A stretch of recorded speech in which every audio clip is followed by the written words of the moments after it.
get closer and closer. Oh, there's a little message that says Hangouts is going away August 1st. So, yeah, I spent I spent a little bit of time this week looking at, what was I talking about? Last week I was talking about this Discord, right? As Right. maybe a solution. So I spent a little bit of time with that. I think there's a way to do it, but I'm still playing around with that. But I found a service that is called StreamYard, and it's a free service, and it emulates very closely to what we do here with Google Hangouts and YouTube. It's free to use. I'm going to go to their page and open it up. So I set up an account, and then I can start a stream, and I can invite people to the stream. So I just generate a link and send it like we do now. I send you a link, email or Facebook or whatever, and then you guys join via the link. So you don't have to. I don't think you have to download any software or anything. It's all web based, and then you jump in, and we can screen share. I can see, what's nice is it integrates as it's streaming on YouTube. If there are comments in the chat on YouTube, it shows right on my side right away, and you guys can see it too, I think. But it looks like it's very easy to use, very similar setup, and started by two guys that look like they're in high school, but they're probably college age. But the only hitch I can find right now is it allows only up to 6 people at a time to be seen at a time. So you can only have 6 video feeds at a time. But you can have up to 10 people join the stream. So there can be 10 people in, but only 6 can be on screen and participating. That's the only hiccup I've found so far. So maybe I'm going to play around with it a little bit, but it's free. They've got a paid service. It's like $25 a month. And I think the only difference I can find between free and paid is that paid allows you to do an unlimited number of events.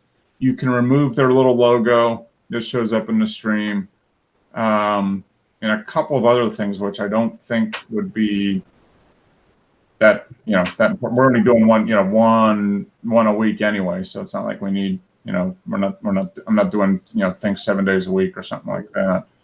So that might work. The only hitch I can see is it only allows up to 6 feeds at a time to appear. You can have 10, but only 6 can appear, and I would have to control it, on my side, just add people, take people out, move people in, that type of thing. But if you're already at 6 and you send somebody the link, they're not going to get in, but they can. If 6 are on the screen, so let's say there were 6 of us here, including me, and I sent the link to, let's say, Tim or Joe or somebody like that. They could click on the link, and they would go into like the waiting room in the stream. So it would be like you're in the waiting room. You can be live at any time, okay? And then if I wanted to bring them in, I could click on their image, and then I would have to remove somebody. Okay, so let's say I brought Joe in and I clicked you, Frank, you would get removed. So you would still see the stream, but you wouldn't be actively participating. Okay, well, that's fine. Then if Joe stopped and he's done talking, then I could click you and bring you back up and move Joe down. So I could always, send a in the chat saying, hey, I had something to say. And there's a chat, and that's exactly it. So that looks like, and it's really easy. So you don't have to download a different thing or remember a username or anything. I mean, I start a stream, I just send out a link just like we do now. And most weeks there's never more than 5 or 6 of us on anyway. I mean, there's the 4 of us, and usually maybe Joe and James pop on. So if anybody else outside of that, say like Timmy or Pat or Tim or want to join, then they can pop into the YouTube stream, put in a chat, say, hey, can I join? I can send them the link. They can click, and then we can shuffle people in and out if we need to. So I think that work. So would you guys be up for that maybe next week, doing it that way? So all that you would see would be, the nice thing for me is it works on Firefox, whereas right now YouTube Hangouts has to work on Chrome, and I've been kind of transitioning over to Firefox, so I can do it all in Firefox now too. Does it work on Chrome, or does it have to be Firefox? No, it works on Chrome. It works on Okay. Chrome. Yeah.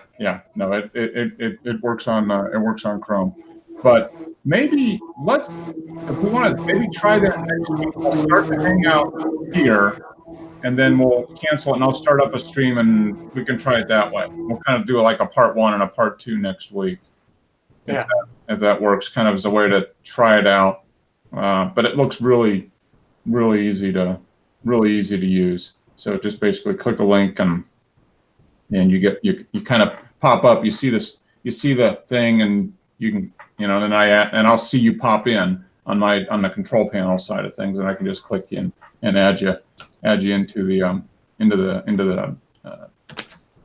the stream basically. So I think that, but yeah, if you guys want to take a look at it, you could set up your own. I mean, like for you could try it, Wes, because you've got a YouTube account. It links right in perfectly with the YouTube account, and it looks like it might.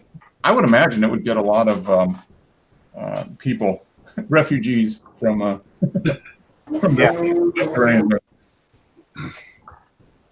because the only limitation is 6 active people at a time, but who knows? I mean, it looks like it's a new product, relatively new, so they might, might just maybe be a limitation on their end, only having 6 active streams. But if they get enough people doing it, maybe they can bump it up to having in more. Because I think Hangouts on there does 10. Is that the limit? I think for this, I think it is. I don't know. For the current thing is I think it's 10 active at a time, which is that 10 with sound? Yeah, that's true. Yeah, it might be 10, but maybe not the sound.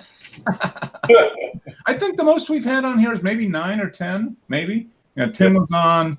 We had Pat and a couple, and Rui was on. So be close, but for most of the time, it's 5 to 4 to 7 people. Seems like is it's kind of a typical week. So, all right, let's just do that next week. We'll start off on the Hangout on there, and then I'll share the screen, and we can take a look at that next week. And I think it'll work, and it's free, and Free's good.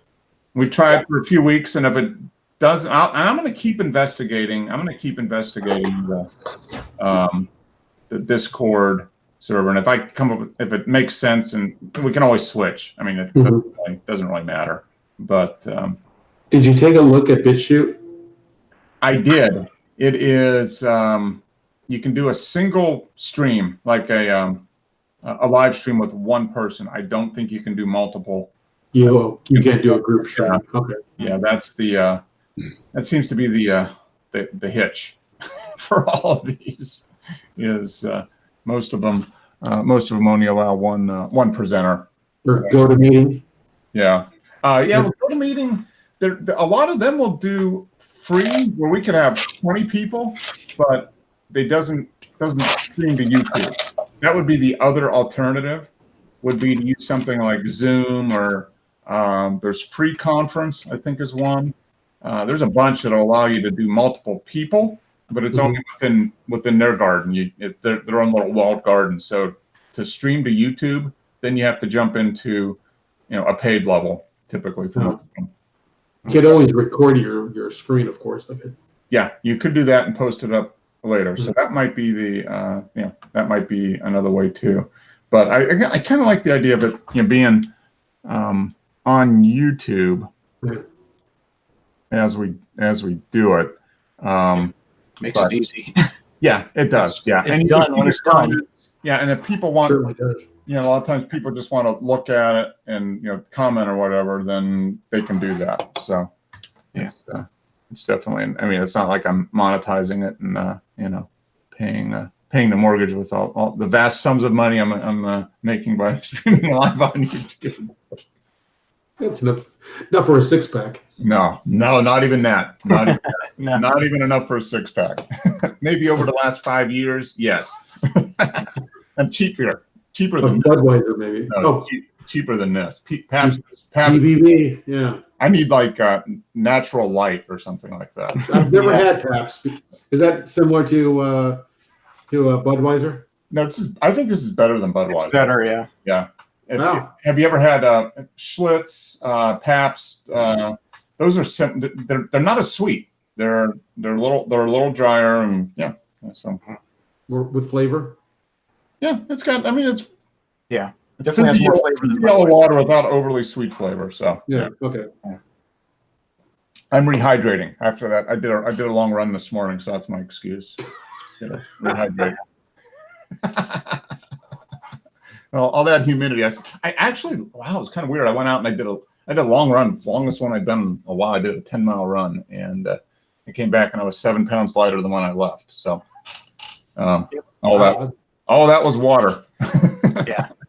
Pretty, Almost a gallon of water. Yeah, you got to drink a gallon of water when you get home. yeah, pretty much. I mean, I finished about 10:30. So between then and now, yeah, literally, I probably have drank just about a gallon, and I'm back up to within a pound or so when I started. So, but this is going to be the key to rehydrating and being energized for the morning.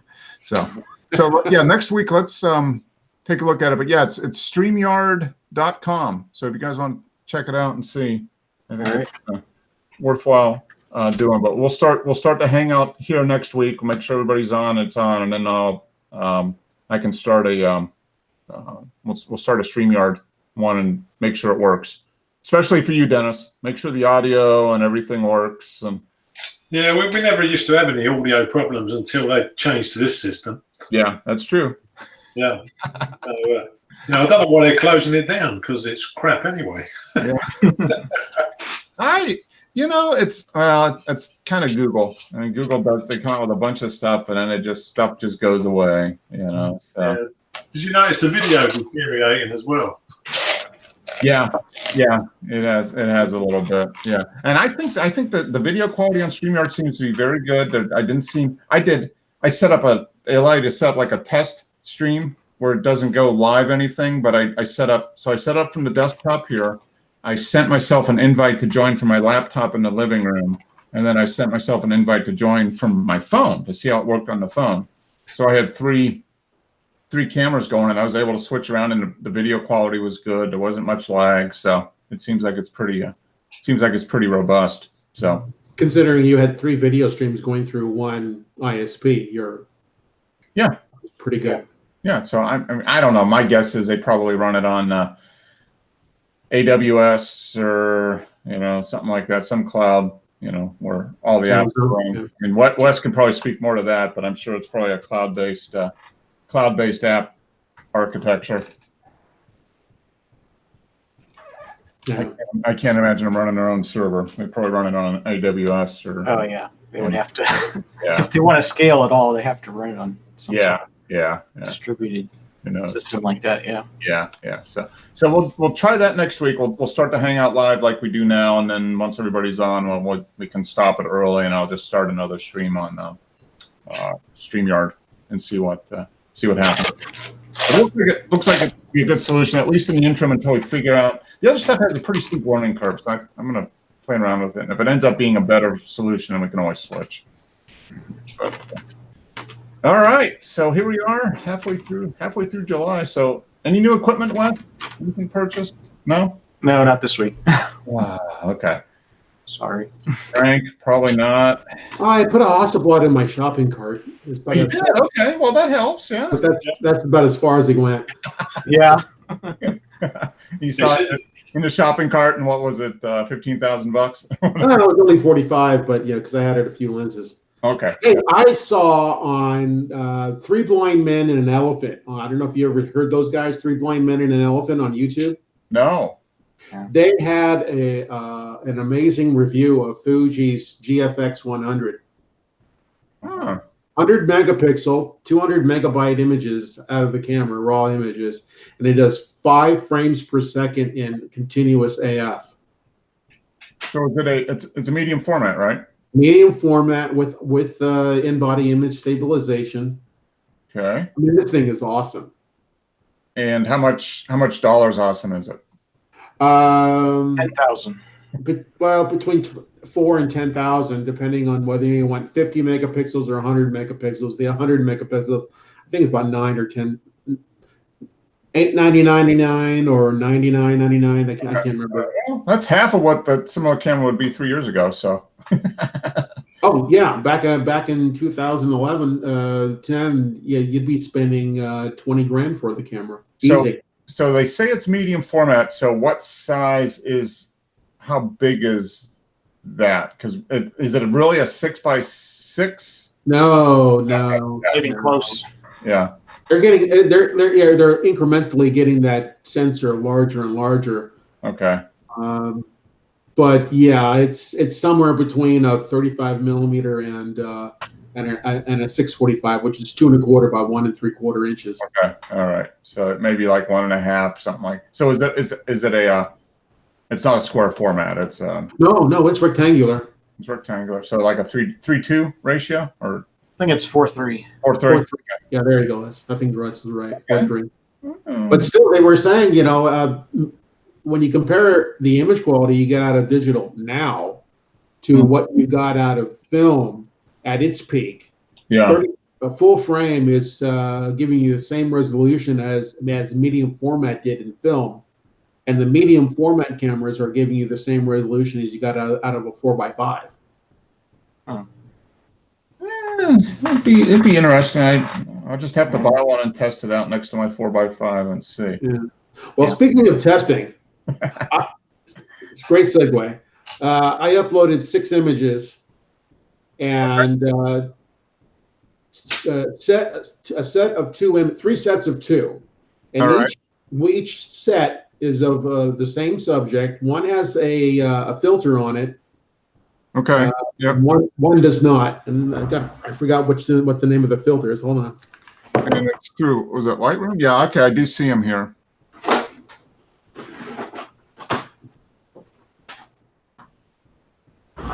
Looks like. Okay, it is the digital UV IR filter by Heliopan, Huh. and each one was taken with a macro 120 lens by Pentax. So what's the filter supposed to do? Oh, the infrared. It filters out the infrared and UV, and it's just a basic general lens protection. Yes, I see them here. I just opened up Flickr. So basically, same image. The only thing you did was apply the filter or not apply the filter. That's all I did. I had it on full manual, Mm-hmm. and just took the picture, took the filter off, or maybe I put the filter on and then took the second picture. All right. I flipped it around so it wasn't obvious that which way I started. Okay. Yeah. I mean, I see a difference. I don't know which one is which. So we'll take.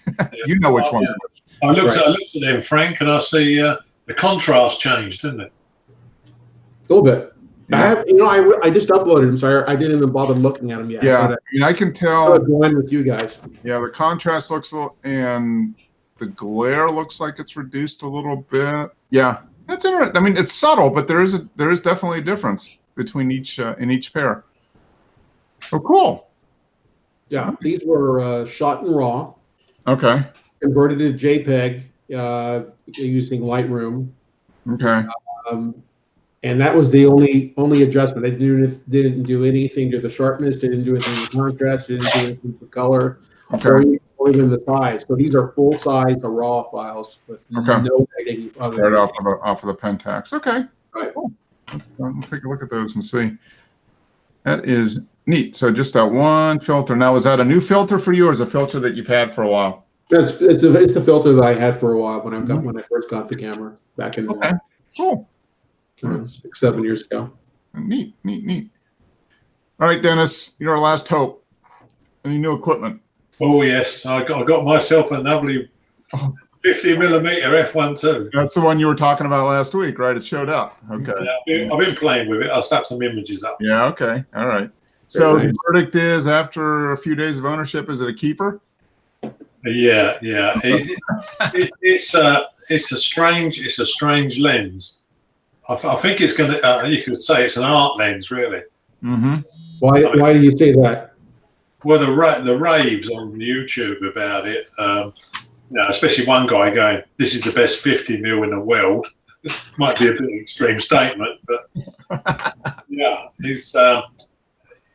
was going on about the colours, and I have to agree with him. You know, the colours from this lens are superb. I didn't have to do a thing to them, straight out of the camera.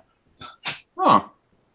Yeah, and also f1.2, of course, there's no depth of field really, and it's got they were going on about the glow. It's supposed to be good for portrait. Oh. Okay. Very soft but sharp, you know, sort of. Well, even at 1.2, you could put somebody up against a brick wall and have their background out of focus. Yeah. Yeah, 6 inches behind their head. Literally, yeah.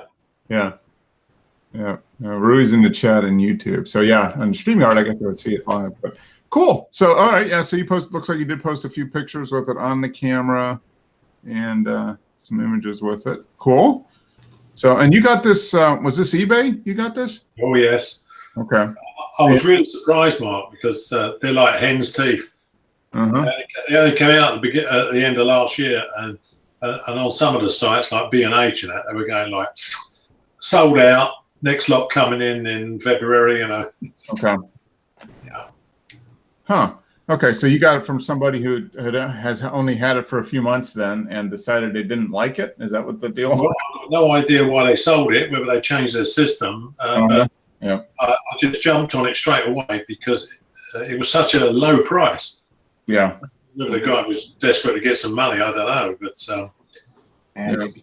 it's mint condition and come in the box. Very nice. Yeah. So did you have a search on eBay for it? Did you kind of just peg something on eBay for it? No, I actually done a search for it because when it came out, I was searching a few months later to see if there was any available, but nothing, absolutely nothing. Okay, all right. There wasn't even any sold prices listed. Okay, so how did you find this? Did you get it for it to alert you when something came up, or? No, it was just luck. I just typed in the Voigtlander 50 Nocturne 1.2, Wow. and up it came for sale. Yeah. And you're like, buy. Yeah, it was a buy it now. I'll make an offer. Yeah. Yeah. So I made an offer, and they just accepted it. You know. So. There you go. And where did it come from? It was in the UK here. Yeah. Okay. Or in the Midlands. Yeah. Okay. But the main import has still got them on their site. Mm-hmm. And the render's price, of course. Yeah. Oh yeah. I'm sure. Well, cool. Yeah, I'll take a look at that. That is. It's always fun when you get a good deal on a good lens. Yeah. What I see it, Frank, is when you pay that kind of money, I'm never going to lose any money unless I drop it. You know, it's always going to be worth what I paid for it. So. Yeah, that's the benefit of buying used. Yeah, especially if you buy it used, if you know what you're buying, it's a good lens. Yeah, if you don't like it and it's in decent condition, you can sell it for what you got it for. Within a few dollars, one way or the other. So yeah, it's like buying a used Porsche. Yeah, although much less expensive than a used Porsche. These days. One careful owner. Yeah. Very good. Well, cool. Well, I did absolutely no photography at all last week. But I did start planning. We're going up to We're going up to Illinois in about a month or so to visit with friends. So I'm planning my trip up there. I think I'm going to take the 4x5. So I think very good. I've identified a couple places where hopefully I can photograph. Actually, I think one day I might have some time to do something around Chicago. I don't know where yet, but maybe I can find like an old. Take it to the Bean. Yeah. Well, that would be set up a 4x5 in front of the Bean. I wonder how many people would wander over and ask what kind of camera that is. Yeah. I've done that with a digital camera. It's a pretty cool sculpture. I've done it with a digital camera, but yeah, you imagine walking down in front of that with a 4x5 camera. Yeah, that would be you'd collect a crowd of people probably. Mm-hmm. Can't find the link. All right, Rui's looking for the link. Let me send Rui the link. Yeah. So I don't know. I don't know if I'm going to make it into the city or not. We're gonna have to see because I'm what's happening is Pam is going. She's got to go to Lincoln, Nebraska, vacation spot of America for business a couple days ahead of time. So I'm going to end up driving up there myself and then meeting her. She's going to fly from Lincoln to Chicago, and I'm going to meet her at the airport. So I'm going to have about a day or so in between when I get up there and when she comes in. So I don't know where that means I'll end up. I know I am going to stop at a couple brew pubs, craft brewers up there on my way. That's for sure. Nice. But all right, so Rui, hopefully that link will work for you. He said he can't find a link, but yeah. So hopefully I can actually use that camera for the first time in a year. That would be nice. But let's take a look at these images. Let me share the screen and go in there and see. Oh, I'm going to get rid of that. There we go. All right, so hope you guys can see that. This is the last one from last week. This looks like it's in Antarctica or something. It's got a really cool as in cold feel to it. Lots of blue. I really like Simi's logo. Yeah. You know, It's interesting to look at, and it doesn't really distract because it's so thin. yeah, I think Good job. he used the same, or maybe he was the one that referred me, because there's a guy that does like calligraphy or something. And I think Simi was the one that got it first, and he turned me onto it. Yeah, and it was like $25 or something like that, and the guy would create it. But yeah, I mean, it comes out very nice. Those are Hey guys, Hey, Rui, how are you? Really? what's up? My friend. Hello. Hey, Rick. Hey Dennis. How you doing, Rick? I can hear you as well. Most unusual. Yeah. Nice. It didn't usually. Yeah, when somebody joins in late, Dennis has to disconnect and reconnect. So yeah, no, that is it's very nice. I mean, he's been using it for a few years, and I paid whatever it was. I think it was $25 or $35 for the guy to do it, and he turned it around in it was a few days, and yeah, I'm very happy with it too. So Very nice. yeah, it was much. I've never thought about actually, paying somebody to hand write a logo for me. Mm-hmm. Yeah, and I think you just entered in kind of a couple different options of what you wanted, and then they would, just via email said, "Here's the file," whatever it was, PNG file or whatever, and I can't remember the name of that site. Do you remember what it was, Mark? No, It had a website to it, I think. I yeah, don't remember what it was. yeah. It's been a few years. Yeah. Did you get one, Wes? No, I didn't. I thought about it and just never got around to doing it. Yeah, and I got one. I'm very happy. I'll have to check and see. I'll do some research and see if I can find it, because I'm sure I've got the file on my in my folder on Google Drive somewhere. So I'll take a look at it, see where it came from. But yeah, I mean, it nice and unique, but still understated a little bit. So very good. This was only 4 seconds. But yeah, this has got a very, very cool vibe to it. Lots of blue here. Mm-hmm. Madison, Connecticut. Very nice. All right, Rui. So you've been doing a lot of riding this week, right? Oh. You lose him? He's still there, maybe. You there, Rui? Nope, you're not. Where is this? Lighthouse Point Summer. Not to venture out onto this closed pier. The only thing that's good for now is a nice set piece for a sunset. Yeah, it is a nice piece. It is a nice component for the sunset. And okay, 126 seconds. Okay, Rui's back. You there, Rui? Nope, he dropped off.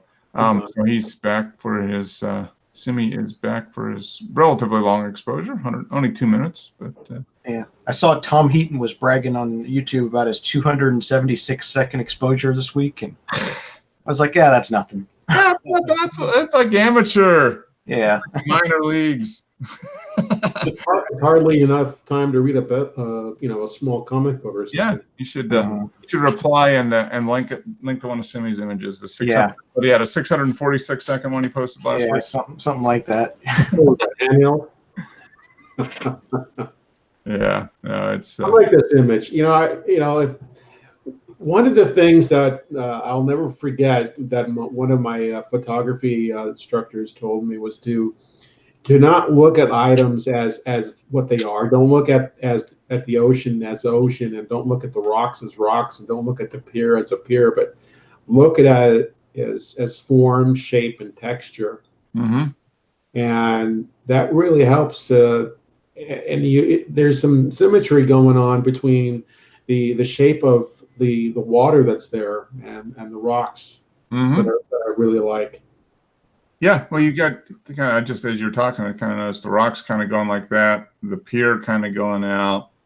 Yeah, and the water. It's that is an interesting way to kind of consider the elements. It's they're in the image. It's not what they are, but what do they do? How do they add or detract from the image from the shapes? And Right.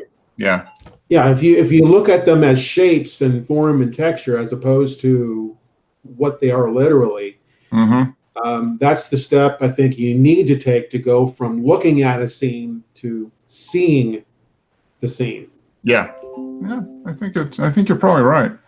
It's probably different, and that maybe that's the difference between snapshots and photographs. I don't know. Huge difference. That's yeah. I would say that's a critical difference. That's that artistic interpretation of what you see. Mhm. Yeah. I would be willing to bet a lot of money that Simi does this Oh, it's probably intuitively. unconscious. I mean, it's I Yeah. mean, it's, he just does it, and he doesn't know why he does it. Oh, I got to find the right form to fit this texture. It just fits. Yeah, his eye and his brain connect in a certain way that interprets what he sees around him in a different than what most people do. Yeah. I'm sure it wasn't always that way. It wasn't. No. It wasn't innate with it. It's something that he tried, learned, Mm-hmm. and he's doing very, very well with it. I think. He does a fantastic job, and he's developed a look. Its images kind of have which is a good thing, I think. I mean, there's a certain style to the images. So that's. And his post-processing, I'm sure, is the same. Yep. Okay, so here we go. So this is Flower 2, 1 of 1. So I guess the test is to see which one is the filter and which one isn't. Yeah. Okay, so we got that one, and then That's the filter. I think Yeah, it's got to be it, I would say. it's a little darker. I notice around here and on the leaf. I think Flower 1 is the filter. Yeah. Yep, that is correct. It is, yeah. Okay. So it just kind of darkens things up a little bit. Maybe I should have adjusted for it shouldn't have any filter factor, but apparently it does. Yeah. It looks like it does slightly. Tiny. But you're not seeing any sharpness difference. You're not seeing anything else other than Yeah. Yeah, at this magnification, I can't see any difference. Maybe you can see a difference at 1:1 on your computer or something, but No, there really isn't. No, I'm looking at it. Yeah. I'm looking at it. I don't see anything that's other than it's a little, this one, with the filters, this section here of the leaf is obviously darker in the second one. I may have actually refocused one. I'm not sure. That this is a manual focusing lens, so Okay. and my eyes are well, they're not young. Yeah. That is a variable as we get older. That's for sure. Yeah, my eyes have definitely shifted. Yeah. Once you hit 40, Yeah. They changed. Yeah, it's I notice a difference. It's something you have to pay attention to, for sure. Okay, so we got the second one was that. All right, so here we got the bottle of Cabernet. I've never heard of Joel Gott. This is really good. I really like this wine. Or is it? Is it a California? Yeah, it's a Napa. Mm. It was really good. I mean, for the price, it was around 25-ish. Okay, so you said was, so this was after you drank it. Oh, yeah, it's definitely an empty bottle. Was good. Cabernet is Cabernet is good stuff. Yeah. All right, so this The hot dog was really good. what was good?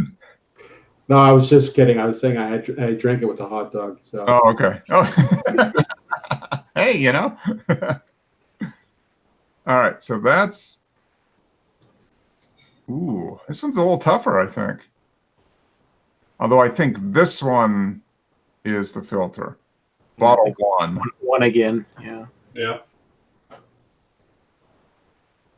That you in agreement too, Dennis? Bottle one. That's bottle two. Bottle.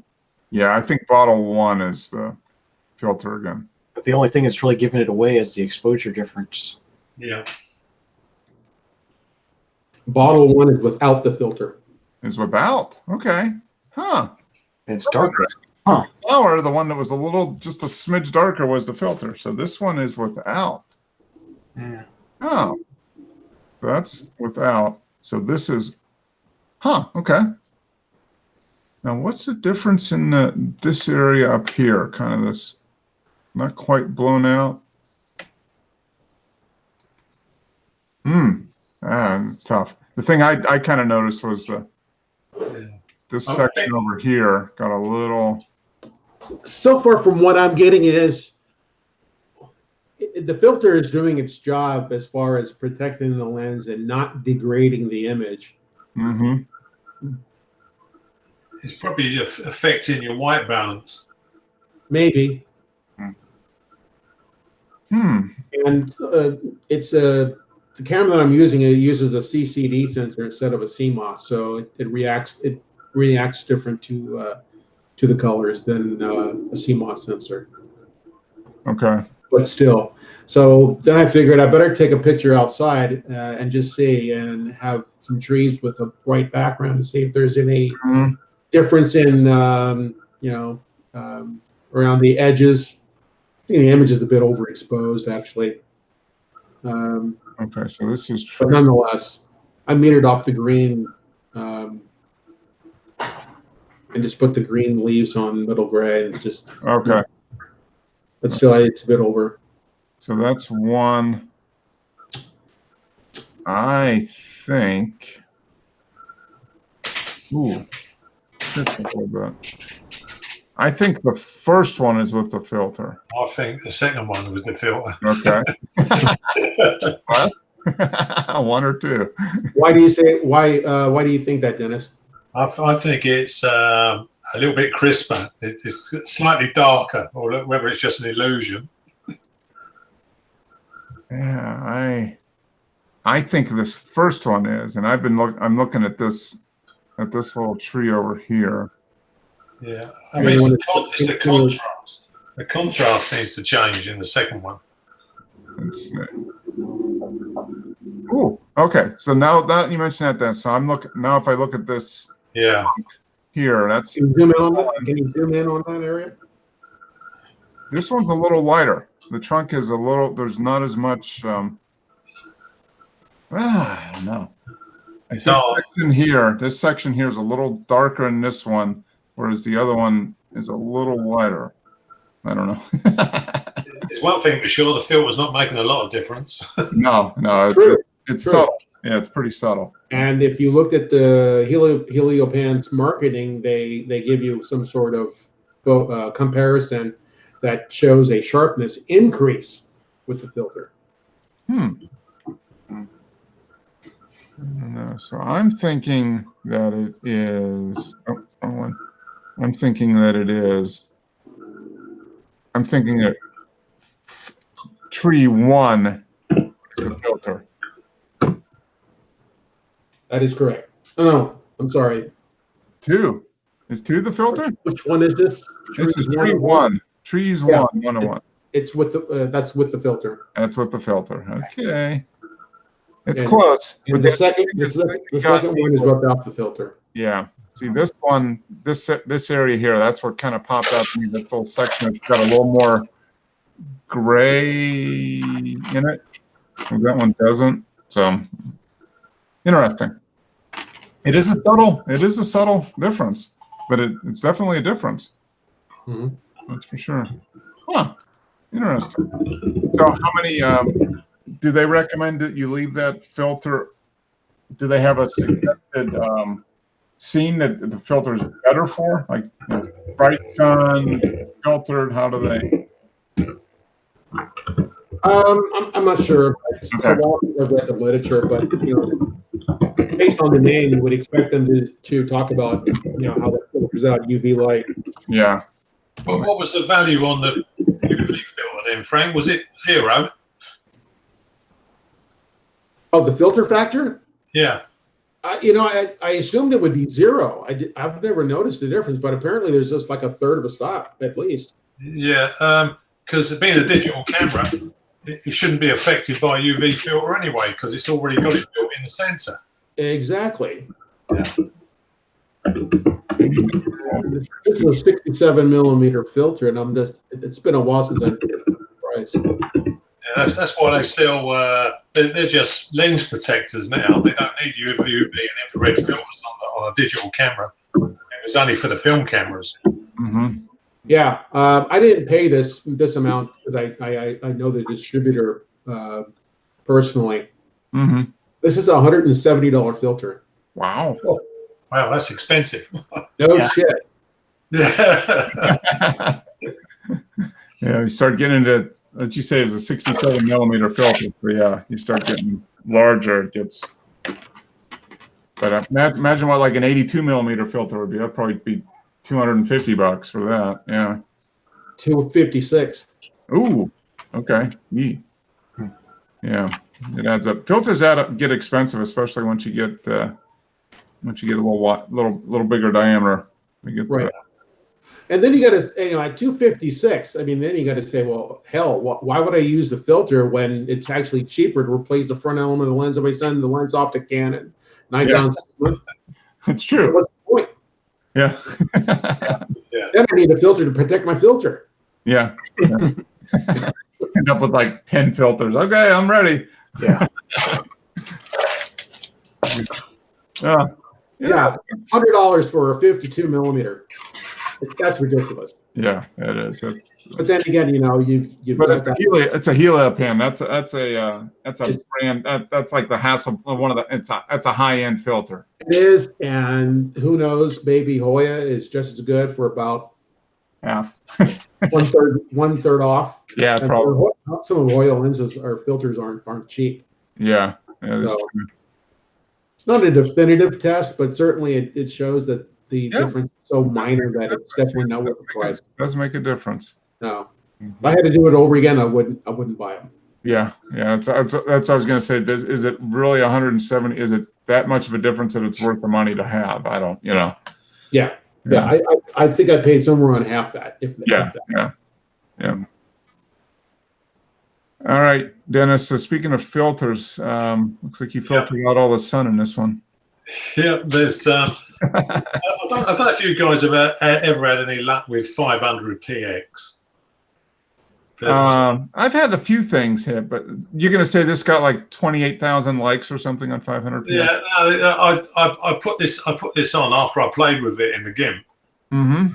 because as a tribute to the moon landings, the moon is obviously fake, Mm-hmm. and it was taken. This photograph was taken about 1 o'clock in the afternoon on EP3. Okay. Yeah, so it's all filtered. Art filters. Mm-hmm. But, yeah, normally when I stick stuff on 500 PX, I might get 20 or 30 likes, Mm-hmm. a couple of hundred views. But I don't know what went wrong with this one, but I shoved it on there and it got 1,700 views and 170 odd likes. and I think it ended up on their front page, which is Huh. never done nothing like it. Usually I stick stuff on there and it just like flops. Mhm. Who knows? Yeah. That's funny. I just thought this is more of an achievement than getting into Explore. Yeah. Yeah. Well, you've gotten into Explorer multiple times. I never have. You have, right, Wes? You've got one, or have you ever been? No, you got one, at least one image, right? I've had 4 or 5 by now. Wow. I've had 2 this year already. Yeah, it's unusual, but I've had half a dozen in Explore. It's good. Huh. It's the first time I ever got any result off a 500 PX. There you go. I always forget to post stuff there. I haven't posted anything there in years. Yeah. Give it a shot. Yeah. Might as well. I mean, yeah, it's a different community. There's different types of photographers go there. But yeah, well, that's kind of interesting. I don't know what it was. Did you get any comments on it? What people thought? Yeah, I got a few comments. Yeah, that's Huh. and they weren't detrimental for a change. I put some of my photographs on one of these snobby sites. Uh-huh. They just refused it, and the reason for refusing it was it had too many artifacts and wasn't of a high enough standard to go on their website. Oh, well. Yeah, so I thought, well, Job. yeah. So I just sent them a message saying I'm removing my stuff from your site. It's not of a good enough quality to put my photos on. Yeah. Turning around on them. Yeah, This is kind of interesting. I mean, the whatever you did. I mean, the boat definitely, the colors of the boat definitely stand out. I think that might be. yeah, and this was a Micro Four Thirds EP3. So. Yeah. So yeah, that little pen cam, Olympus pen, right? Yeah. Huh. Well, I don't know. It just shows you different. Everybody likes different images. It's the content that matters. Yeah. Yeah. So okay, so here's your Olga, and still would have gotten a lot of good views. yeah. So yeah. I've And on the other end of that is this Leica M6. yeah. Remember. Now this lens is I like it. I've decided I like it because it's half the size of the length of the 65mm. Yeah. Yep. Half the weight. Yeah. Yeah, it looks like it's a nice compact lens. What is it? A 50? How big is the filter? Is it 52? Or it's probably smaller than that even. No, it is 50mm. Yeah. Okay, no, but I mean the filter size. 52mm. Yeah. 52 mil. Okay. Wow, that's really nice to be able to get that kind of aperture and still keep your filters really small. Yeah. Yeah, the lens is a typical rangefinder lens. They are so small in comparison with full frame camera lenses. Mm-hmm. Now, comparing this Leica M6 to your digital cameras. Yeah, the main difference is this Leica M6 is now worth double what I paid for it, whereas my digital camera is now worth less than half what I paid for it. Yeah. But as far as usability, obviously it's designed for a specific purpose. Yeah, the Leica is a really simple camera. I mean, you haven't got reams of menus to go through. You just got aperture and speed, and that's all you're going to get. You know, as long as your rangefinder's a reasonable couple, you shouldn't have any problems. Mm-hmm. I think I told you my Leica M6 story. No, I don't think. A buddy of mine had one. This is back in the days before digital, I think in the mid-90s. And he let me borrow his M6 with, I think, a 35 and a 50. And I got to tell you, it was like a religious experience because I was so used to using the autofocusing EOS system, where it's auto everything. The film is auto, it rewinds auto, sets ISO auto, exposure auto. Yeah. All this wonderful stuff. But then I realized, picking up the M6, it was just like, it was like going back to my heritage or my beginnings or whatever. And all of that electronic stuff is gone. You don't realize how much of a buffer that is between you and the actual experience of making the photograph. Mm-hmm. You're controlling the exposure, you're controlling the focus, and you're doing everything, advancing the film, rewinding. I mean, the whole process is so much more of an experience. Yep. Mm-hmm.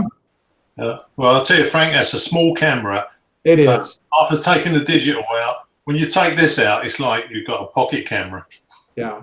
Yeah. And, you could say, oh, well, why would you use that when an APS-C camera is so much better, or a full frame is so much better? And it's not just all about the end quality. It's the process. Yeah. Oh yeah. And Frank, when I use this with my 15mm, yeah. That's what the zoom finder on the top is, because there's no frames for a 15mm. You just set that up on hyperfocal focus, and you've got nothing to do. You can just snap away all day long.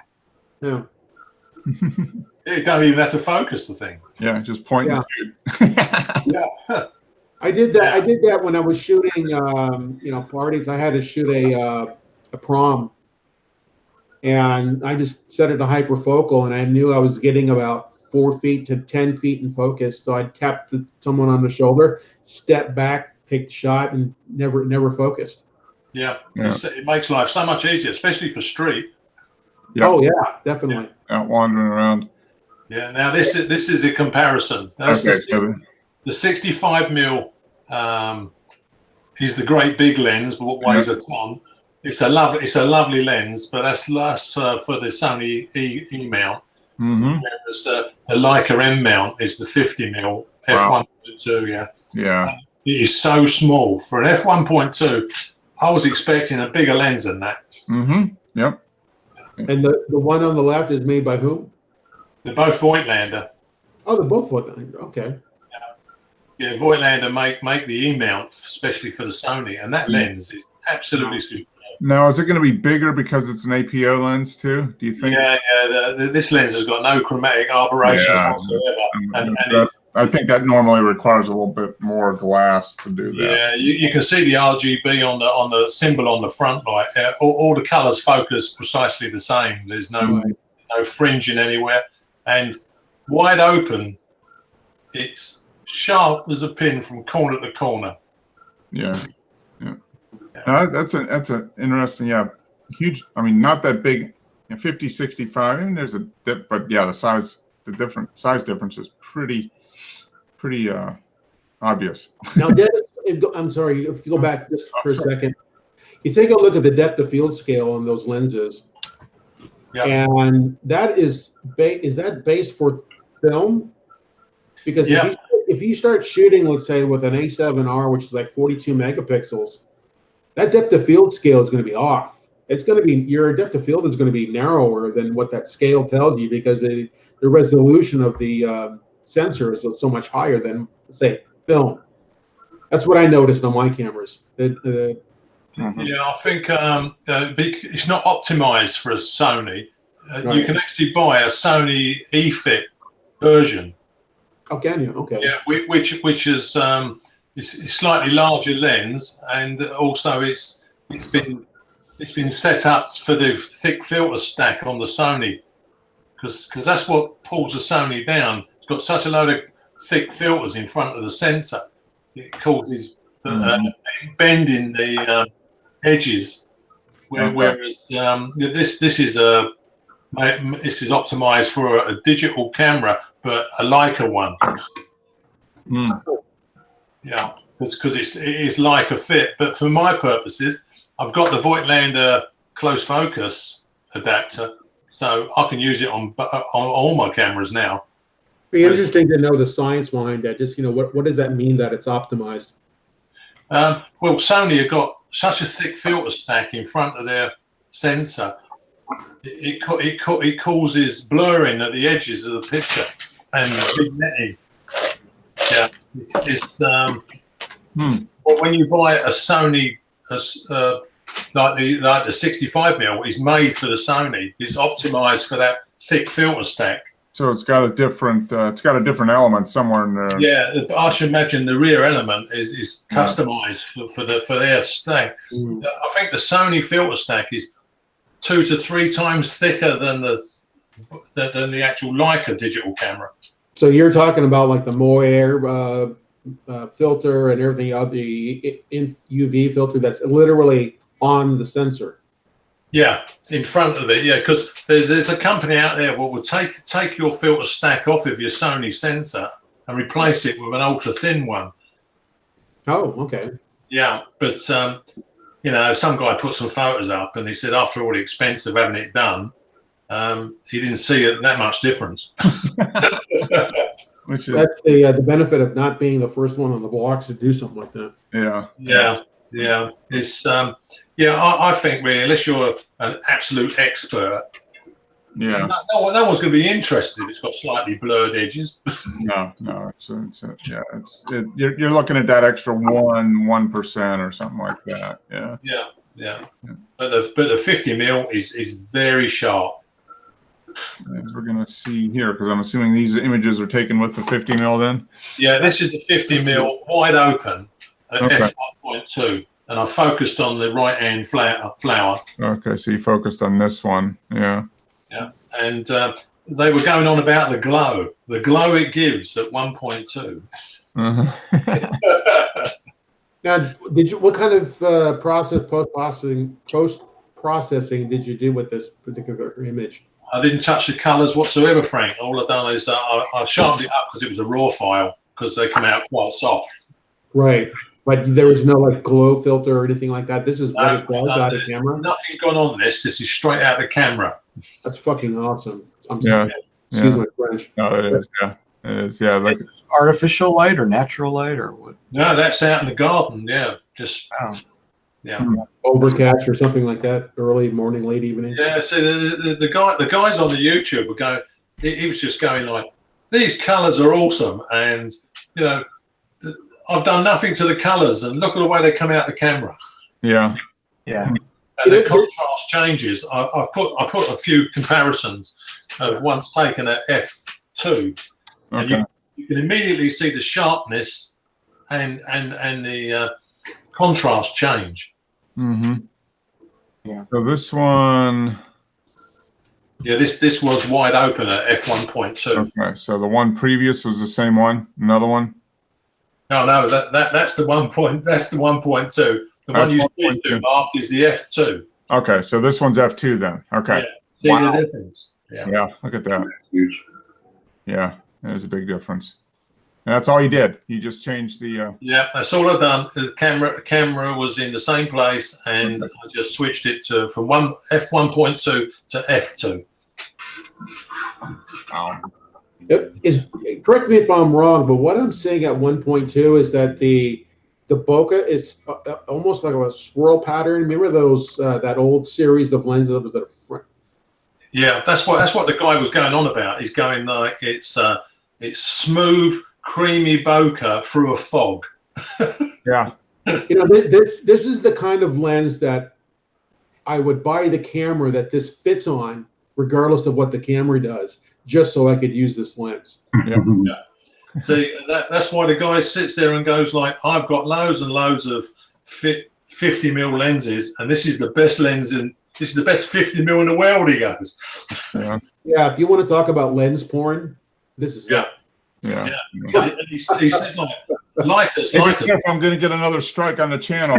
yeah, like us 50 mil is like $4,500. Yeah. Yeah. It's no, it is. It's that fantastic. is just a beautiful lens. Yeah. At 1.2. Yeah. Now when you start opening it up, it's losing that magic. Yeah. So okay, so this is 1, 2. This one. Yeah, I labelled these ones, so I was playing in the game. You got 1, 2, and 2. Yeah. Yeah. I miss miniature format, 35 millimeter. Yeah. Because there's nothing like this on the larger format cameras. Yeah. I could probably get away with this on my Bronica, using 180 mil. Mm-hmm. But yeah, look at the bokeh. I mean, just the way it does it. Are you talking about putting this lens on your Bronica? No. I've got some nice Bronica lenses because that's a 6x6 camera. Hmm. So I mean, when you stick a f2.8 lens on a Bronica, you're down to f1, in comparison. Hmm. If you're using film, yeah. Yeah, Which you would be because there is no digital Veronica. yeah. I will play with it because I've got plenty left of film. Okay, so this one. Is wide open f1.2. Okay. And this, yeah. All right. Yeah, look at that. Yeah, it is. It's like like the guy said, it's like it's coming out of a fog. Almost. Yeah. Beautiful. Yeah. It's certainly got separation. It's really weird. It's like 3D, isn't it? Mm-hmm. Right. Yeah. Boy, if there's a lens that just makes you want to go out and get it, that's it. Yeah, it's a nice one. That's it. That's awesome. Is this as close as it will focus, or could you focus closer even? No, what I've done was I shut the lens to its minimum focus. I had the Voigtlander close focus adapter fully out at 4mm. Okay. And then I didn't focus the camera. I just moved backwards and forwards until I snipped it and correct. Mm-hmm. Yeah, I had focus peaking on, obviously, because and zoomed. Mm-hmm. Because it's very hard to focus at f1.2. Yeah. And I'm sorry, which camera were you using at this time? This was a Sony A7 Mark II. Does that have IBIS? What was that, Frank? Does that have IBIS in body image stabilization? Yeah, it's got the five axis. That's what I mean. I can't be walking around with a 12-pound tripod. Yeah. No.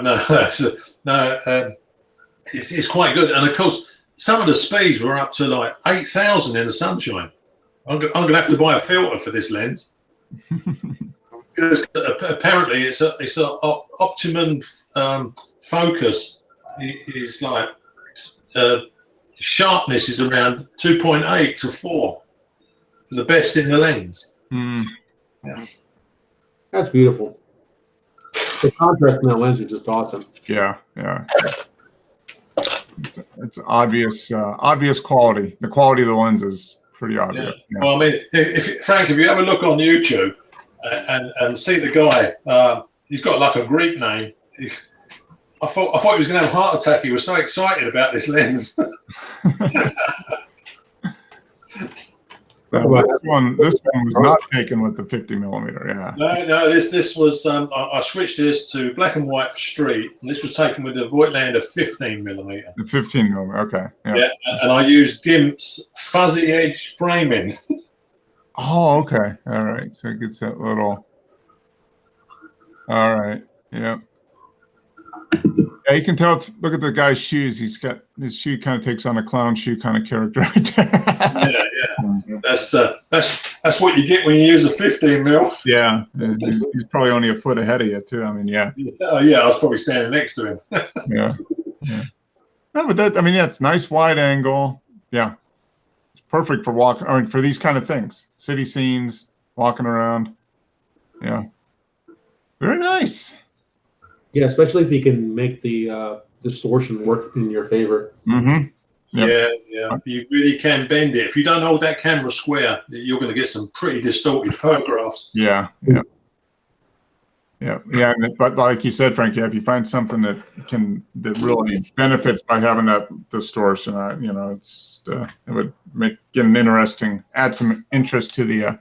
Yeah, it could be a variety of things. It could be flowers. Mm-hmm. One of the shots that I would love to try to make, which I can't do with my current equipment, is get down at very low level near the bottom of the like a dandelion, or maybe a bunch of dandelions, and then or daisies, and then shoot up at them from the ground level. Mm-hmm. Having a 15 like that's really what you need. Oh yeah, you would get this whole. Yeah, that would be really interesting. Mm-hmm. And then the skinners would stretch out and it would just look like they're going on forever. Yeah. That'd be beautiful. I've tried that with. I've got my little 8mm Rokinon lens, and I've tried that, and you get some interesting effects. Mm-hmm. That's for sure. I used to have a 15 fish op at Canon. That was a really a fun lens to use. Mm-hmm. Let's see more. Oh, okay. Yeah, that's why I figured Rui's going to post some images here. So I had to. Rui's been doing a lot of riding this week. I saw. What'd you do? 3 hours yesterday and 3 hours today, or something? Yeah. Yeah, you're tired. Yeah, I was. Yeah, Roy, you're making me tired thinking about it. Yeah. So this was today. Okay. So Rui, where in the world are you? Portugal. Portugal. Okay. Wonderful. Yeah. So here's your friend who didn't quite make the jump quite as well as you, and so he's off in the weeds somewhere. Yeah. Okay, nice little downhill. Yeah, the landscape there reminds me of. It looks a lot like looks like California, actually, like in the foothills of California. With are these like olive trees or something like that? I don't know. Those are pine trees. And Yeah. It just looks like like the foothills, like around up above Sacramento, that type of thing, kind of in there or in the Southwest somewhere. But yeah, cool. So you're going down over, jump, nice. And then we have, all right, there's the bike. After the ride or before? During. So is this a After the climb. is this a composite, carbon fiber, aluminum, or what is this? No, just an aluminum frame. It's still light enough where you can pick it up with one hand. Yeah, it's 14 kilos. Okay, yeah. 25. Okay. Is that a lens effect on the rear wheel, or has he got a bigger back wheel? No, it's just the effect. Is it all right? It's not that tilted though. It does look bigger. Okay, so you've got okay. It's 29-inch wheels. So you've got what is the rear cluster? What's the biggest? That's a 46. Okay, yeah, so you can climb some hills in that one. Yeah. This bike gets a lot of use. Really, what is the real benefit to having an ultra light versus a semi heavy bike? Is it handling and maneuverability? The handling, and mostly if you do most climbing, it does save you the power to get it moving. Yeah, it's just it's a lot easier to get uphill with a lighter bike. You knock off a pound or two and it starts getting exponentially more expensive. That's funny though. And I used to do road riding. You'd see guys that would, middle-aged guys, typical middle-aged guy, and nice little beer gut going on. Probably an extra 40, 50 pounds, and they'd be like, "Hey, I got these new rims that saved me like 8 ounces, and they only cost $2,000." I'm like, "Well, lose 2 pounds." Right. Big difference, but it does make a difference. The bike does, because it's rotational weight. Yeah, it's a rotational weight. Yeah, so It makes a lot of difference if you take weight off your wheels. Yep. Yeah, you get a bigger benefit on wheels than you do necessarily like the sprocket or something. Yeah. I just put thinner inner tubes in my bike, and I can tell the difference. Mm-hmm. Yeah. As far as getting the bike going, acceleration. Yeah. Yeah, and Just, going up, like you said, climbing. Yeah. Yeah. No, it's it makes a difference. Mm-hmm. Oh, this is kind of a neat shot. Okay. RX-100. RX-100, 30th of a second. That seems to be like one of the best point and shoot cameras. It's almost an insult to call it a point and shoot, from what I hear. It's just so good. Very small. It's pretty compact camera too. So It is. I just took like a belt pouch, and it fit just right in. Yeah, I mean, it's not much heavier than your phone, really. And it's a lot better. It's a lot better camera than your phone, although the phone cameras are good. But yeah, I mean, you wouldn't be able to do this with your phone camera. This kind of shot. Nowadays, there's some phone cameras that Yeah. are really, really good. That's a neat one. Yeah, I like that. That's a neat kind of the motion. There's Bruno. Bruno Mars? No. Ride with the Stars. That's the same jump as the other one. Okay. Same one. Different angle. Same Yeah. place, different angle. Okay. Neat. Neat. And is this a pretty is this the area you're riding quite a bit? I mean, same park. Yeah, yeah. Okay. Busy? Is it busy on the weekends? It is. Although now everybody's on vacation, so Okay. pretty much to ourselves. Yeah, yeah. People leave in the summer and go somewhere for a few weeks. Yeah. Neat. Good stuff. Yeah, thanks. Like you said, Dennis, makes me tired looking at it. Well, good one, guys. Did you see earlier, Rui? I think I might have found a solution for the streaming. It's called what is it? StreamYard. Looks like it might work. So next week, the plan will be we'll set up the Hangout the normal way, and then we'll get everybody on that's on, and then then I'll stop it and I'll try a StreamYard Hangout, and it should be me just setting it up and then sending you guys a link. So, and it looks the interface looks very similar to what we're doing now, and you can get 6 people on screen at a time, and 4 people kind of waiting in the wings. So if we have more than 6 people that wanted to be on, then we'd just have to swap people out and do it that way. But I think that'll work and should be pretty easy to implement, and at least in the short term. And if I figure out something better with Discord or OBS or something like that, we can do that. But I think it'd be a good solution for the next few weeks, at least until I can get some more time to sit down and play with it. So, well, good show, guys. Appreciate it as always. Dennis, I know another Sunday for you tomorrow, but Rui's staying up late on a school night, so we appreciate that. Yeah, that's good. Dennis just sleeps in a little longer, that's all. Frank, good seeing you. Wes, as always, and I'm going to sign out and get myself some dinner now and watch the Tour de France. Have a beer. Yeah, have another beer. Watch some bike racing. Have you been watching any bike racing, Rui? You've been watching the Tour de France? No, I've been watching the World Championship downhill and okay. PWS Ooh, yeah. into the World Series. Spectacular crashes, I'm sure. Yep. Yeah. Okay, one thing I started watching was the Formula E. I don't know if anybody's into auto racing. Yeah. Yep. The electric cars. Yeah. Yeah. That's an exciting series to watch. I watched Formula One this morning. It was from Silverstone in England, and what a boring race that was. Yeah. Yeah. It wasn't. Yeah, it was really Formula One. And there's no comparison. Yeah. The Formula E is still a lot more exciting to watch. So they do. This is what, the 3rd or 4th year they've done it, and they keep improving the quality of the. They're on their season. They call it a season 5. Okay. And how long are the races typically? About 40 minutes. Okay. About 35 to 40 minutes plus 1 lap. So once the time goes out, you have 1 lap. Now, are they allowed to?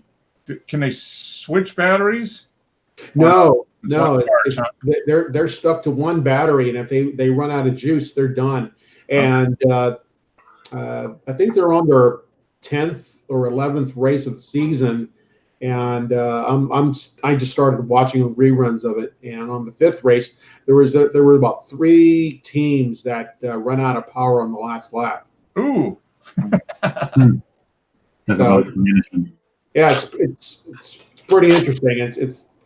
It's a good series to watch if you're interested in auto racing. Yeah, no, Joe would probably like it since he's. I've seen clips and heard people talk about it within a context of what electric power can do.